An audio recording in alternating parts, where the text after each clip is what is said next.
is a very strange feeling for me. In my entirety of knitting, I've never had a period of time where I kind of don't know what to make. And so instead of just, casting on for the fun of it and kind of feeling bored and antsy in this slower season of knitting, I've been trying to reconnect more with myself. And so lately I've been spending a lot of time really just reflecting on my taste as an artist. What do I find beautiful? What do I find aesthetic? Can I explain why do I like this thing other than I saw someone else do it? And so this is everything that I think is really cool right now as a creative who's going through a little bit of like a creativity block. These are things that I search on the internet. These are images that I have saved to my phone. I like to make random bits and collages and lists. I did save everything to a Pinterest board, so if you want to see that, friend, I linked the Pinterest board. Also, we know that Pinterest, for the most part, sometimes links back to the original creator. We want to give the OGs their credit for sure. Since 2026 is the year of the horse, I've been seeing so many horse motifs and prints and posters, and so many artists have gotten creative with the different ways that they have portrayed the horse. I saw this reel where a creator made a tapestry for their room using like horse motifs, and they used a projector. I want to do something like this in my room. I don't know if I'm going to use a horse motif, even though I think that'd be really cool to kind of just like copy what they did, but this was one of the first images that I saw where I was just like, I don't know, there's something really beautiful, I think, about the way horses are drawn, and especially when the image captures them like running. The horse symbolizes freedom, and I feel like, I think in a lot of these images and these prints, the horse is really expressive. I think from their stride to like the mane, the way that the hair flows in the wind, just the way that horses are drawn, I think are very beautiful. And this being the year of the horse, I've been seeing so many of it. Horses are dynamic animals, and the way that artists portray them, I think in a lot of the images you can just feel the independence and the freedom that the horse represents. It's been inspiring me. I did find this knitting pattern for this beanie. The colorwork section on the bottom are of horses running. I think this is really cute. The designer in the pattern photo used brown and beige cream yarn. If I were to make this, I think I would use like a dark gray, a light gray situation. I've always loved tattoos since I was a middle school girl with cable access, watching LA Ink religiously on TLC. Lately, I've been getting into like learning about different tattoo styles and kind of just the history of tattooing. For some reason, it's been something that I've found really interesting. Tattooing is like one of those mediums that I really love and I admire, but it seems like an impossible thing. Like people who are good tattoo artists, that feels so outside of my realm. I've always viewed people who are good tattoo artists kind of as like a next level creative. This specific style of tattooing though has been on my mind so heavy lately. I don't even know officially what it would be called, but just like the large scale flowers and the black work, the negative space, the bold lines, the designs. I find this specific style of tattooing absolutely beautiful. Me personally, when I see tattoos, and even if it's not this particular style, it kind of feels surreal in the sense, okay, friend, I'm gonna try not to get too woo on this, but it reminds me that art truly has no limits, it has no boundaries. You think of our skin, it's there for medical purposes, and yet as humans, we've turned it into a canvas, we've turned it into a way that we can showcase and display our art. And tattoos have been around since the beginning of time. Body markings have been around since the beginning of time.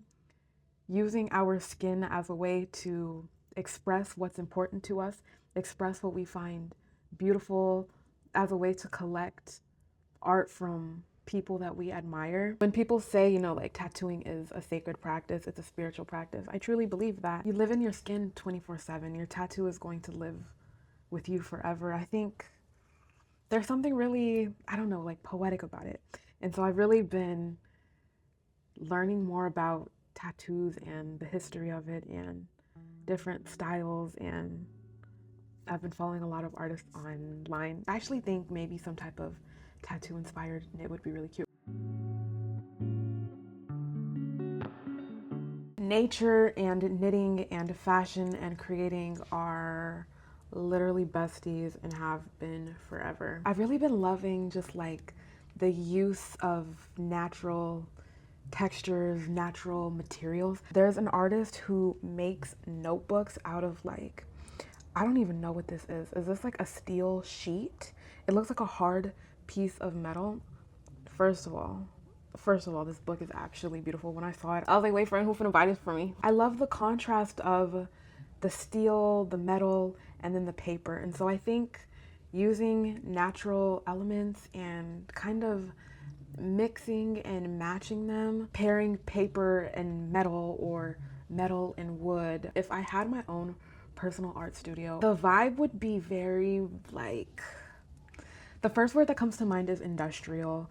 So like the concrete floors, I'm thinking a giant wood table in the middle of the room just to spread out, metal fixtures, paper lanterns, a space that feels very like, I don't know, raw. Doesn't feel so like neat and perfect. I saved this picture of this handbag that I found, and the base of the bag is leather and the handle is like a bone. I think in art, pairing like two natural, two raw materials together, it's intentional, but in a way that looks effortless. It kind of makes me think about how nature has a mind of its own, and so when you pair something like leather and metal, it's an intentional choice, but it feels so like different. It feels so strange. It almost evokes, at least for me, that same feeling of randomness that is often found in nature. Friend, does this make any sense? Or even like the steel cup that has different bends in it. That's an intentional choice from the artist, but you think of a bend in a cup, maybe it dropped, maybe it fell, something unintentional happened. The bend got into the cup unintentionally, if that makes sense. And so I think using natural materials kind of reminds me that nature has a mind of its own.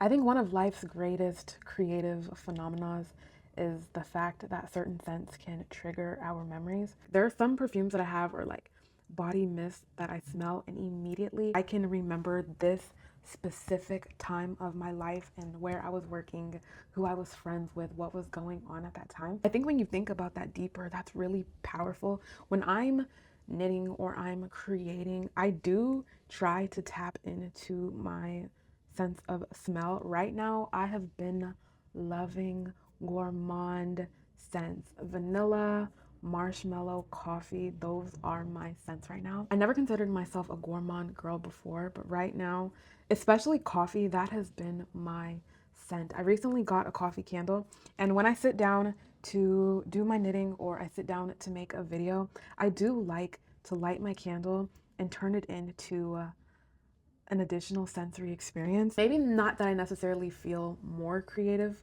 when I incorporate scent into my creative practice, but I've found that certain smells trigger that, okay, this is our time to work response, if that makes a sense. Some of the pictures I saved on the board, I actually don't know anything about the perfume. I saved them because I think the bottle was like really aesthetic, which I think is very important. I think if you are going to release a fragrance, you should put just as much time into like physically what the fragrance looks like just as much as what it smells like. I saved this fragrance right here to the board. I think the name is Taroni. I really liked this image specifically because the perfume bottle kind of looks like maybe whiskey or bourbon, which I think gives the fragrance like an additional edge. Margiela does have a fragrance called Coffee Break. Next time I'm in Sephora, I'm gonna see if they have it and see if I can smell it. But I think using scent as a way to like awaken your creativity, using scent as a tool, as a motivator, I think is a very underrated practice. And I'm really loving vanilla and coffee scents right now, which I think is kind of ironic considering that I don't even like to drink coffee. So in my notes on this section, I put our emo roots. One of my favorite emo era songs is If You Can't Hang by Sleeping with Sirens. And that actually came on my shuffle the other day. And I've been playing that song like crazy. I think that song kind of took me back, you know, to the middle school days, to the MySpace days, the emo girls. When I was a kid, that was like one of the first aesthetics that I completely fell in love with. Of course, being the Christian girl, my mom was not going for it. Wasn't no way I was going to be able to participate in that aesthetic. But I loved like the bangs that cover the face. I loved the piercings. I loved the hoodies and the layers, the stripes, the fabrics. And so this is the first time that I can remember liking something just because I liked it. And it was so different from what I was raised to like. It was so different from what my friends were into. As I'm getting older, as I'm growing as a creative, something that I'm really trying to do, for lack of a better word, but just like what I like. I want to get to a point where creatively I can say, this is my interest, this is my taste. I don't care who agrees, I don't care who disagrees. This is me as an artist, especially in an era where we're all using the same social media apps, we're all on the same internet. I think if you're not careful, so many times there are things that you can think that you like, there are things that you can endorse, and the whole time the only reason why you like something is maybe because you were influenced by someone else. And so I think where I'm trying to get creatively is to the point where I'm like, if nobody sees my art, if nobody critiques my art, is this piece something that represents me? And if it does, why? If it doesn't, why not? Am I subconsciously being influenced to make a decision that I wouldn't have made otherwise? Bronte Studios actually just released this knitting pattern for, I don't know how to pronounce the name, but for this spike knit bag. Anything spikes immediately makes me think of the 2010s scene punk era. I think if I were to make this bag, I'd make it in like a red or a cobalt or even like a neutral color like black and gray, and then maybe make some type of bag charm or put some type of hardware on it, like grunge it up even more. I love this pattern. I think it's so unique. This is definitely something that I want to make sometime soon, maybe. I titled this section Unhinged Pastries because I literally had no idea what to call it. Friend, I know you've seen those weird, like little decorated cakes all over the internet. There's something about them that I honestly just love. I think it may be how from afar it looks like this strange, eclectic masterpiece. And then when you get up close, you're like, why is there an entire orange on this cake? I think finding beauty in things that are unconventionally beautiful, things that maybe when you get up close are a little bit ugly and look better from afar and maybe not necessarily as curated and neat and uniform. You think of a traditional birthday cake, you think of all of the frosting in a specific area, you think of happy birthday being written in like really nice, uniform, beautiful script. And then you see a pastry or a cake like this, and it's the antithesis to what we know a beautiful cake to be. One of the ones that I found, literally, it was an entire, like, what's it called? Rind? The entire stem of grapes, and it was placed on top of the cake. I don't know much about baking. I don't know much about culinary. I guess, like any art form, you know, there are no rules. Well, to a certain extent, there are no rules. I think, in a way, these pastries, these weird confections kind of remind me the only limit to your art, to your creation, are the ones that you create in your head. As an artist, I think when you're so used to being so up close to your work, you're able to point out, you know, the little tiny things that make the piece, for lack of a better word, ugly. You notice every little tiny mistake, but when you take a step back, when you look at the big picture, you see something that you've poured your creativity, your love, something you've labored over, something that's different and it's unique and it's beautiful and it's you. I think the idea of making something that's so individual, something that's so uniquely you, that could never be replicated by anyone else, no matter how hard they try. It's almost reassuring in a way, like even if what I made, even if this cake that I made is ugly, it's mine. I recently came across this video from the channel Vanessa is Art by Vanessa Altridge, and the topic of the video was, who are you as an artist? And she was explaining the importance of having an artist statement. And the idea was that so many times as artists, we're wasting our creative energy thinking, what do I make? What do I do? In this season of my life, I'm really putting my energy into growing my channel and making being creative a part of my everyday routine, even if I'm not necessarily making a living off of it. I think sometimes I can get to a place where I only do things if I'm obligated to do them. And for a really long time, because I don't make any money off of my art, off of my creativity, even though it was something that I wanted to do, because it wasn't something that I necessarily felt obligated to do, I didn't do it. And so in this season, I'm figuring out what being a creative means to me. This is my first time really taking any of my artistic pursuits seriously as an adult. And in that, I often find myself questioning, what kind of art do I want to make? What kind of art feels true to myself? And I think because a lot of times the ideas that I have in my head and my skills, the gap between the two is so wide, I can get to a point where I feel discouraged, or I feel, like maybe I'm not good enough. Everyone else is better at this than me. Maybe I should do something else. Even though I know that being an artist and being creative is my calling, sometimes that self-doubt starts kicking in, and I can get to the place where I'm like, okay, like, am I making a mistake? Maybe this isn't for me. And so in the video, Vanessa was talking about, she referred to that one line in Hamlet, to be or not to be. And she says, to be or not to be. Those are your two options as an artist. Which one are you going to pick? Are you going to do it? Are you going to do it messy? Are you going to do it even when you don't feel ready? Or are you just going to quit? And if you're going to quit, like, stop talking about it. I know that I'm going to be an artist. I know that I'm going to be. That's already been decided. There's no other way around it. On my creative journey, I'm going to feel this a million more times, and we've already decided, to quit is not an option. And so now that we've made the decision to be, who are we going to be? Your artist statement is how you see yourself as a creative, and how your work is dependent upon who you tell yourself that you are. I'm trying to figure out what is my artist statement, and in hopes being able to express myself in a way that feels the most authentic and true to me. And I think in an era where so much of creativity and art is influenced by how we think others will react, or how we think the algorithm will respond to the work that we put out, it's very easy to get lost and start creating things that are maybe not necessarily aligned with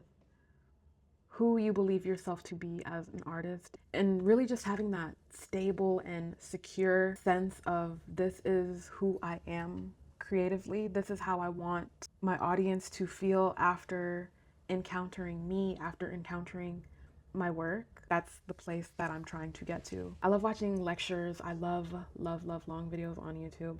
And that's one that I came across recently, but the message really stuck with me. And so that's something that I'm just trying to figure out. I think that's naturally the next step that I'm headed towards in my creative journey, in my pursuit of making creativity feel like second nature. And if you've made it to the end of this video, please let me know. Do you like these kind of more abstract, thought dump, maybe inspiration type videos? I swear most of the time I don't even have like a hard outline, title, this is what I'm going to talk about, this is where the video is going to go. Like, a lot of times it starts with an abstract idea. It starts with a half written thought in my notes app. What did you think about this video? What's on my everything that's cool because I said so list is also kind of cool to you?